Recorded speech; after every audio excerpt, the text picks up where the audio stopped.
John Coulter was a frontiersman, explorer, and one of the first Americans to truly disappear into the wild. After traveling with the Lewis and Clark expedition, most men returned east. Coulter didn't. He chose the wilderness. In 1807, while trapping and exploring alone in what is now Montana, Coulter crossed into dangerous territory controlled by the Blackfoot tribe.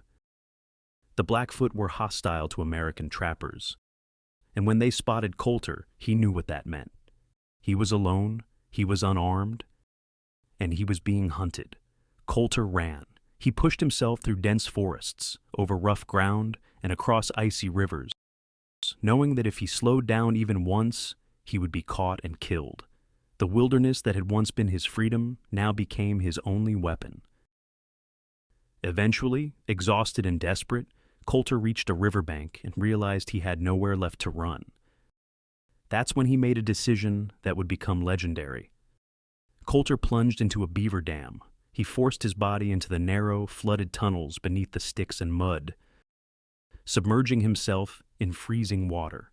He found a small pocket of air and stayed completely still, hidden, cramped, and barely breathing. Above him, the Blackfoot searched. They walked the riverbanks. They scanned the water. They came within just feet of where Coulter was hiding. For hours he did not move.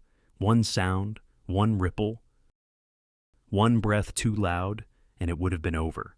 But the warriors never found him. As night turned to dawn, the Blackfoot finally gave up and left. Only then did John Coulter slowly crawl out of the beaver dam, soaked, shaking, and alive. He vanished back into the wilderness and survived to tell the story. Many who heard it didn't believe him.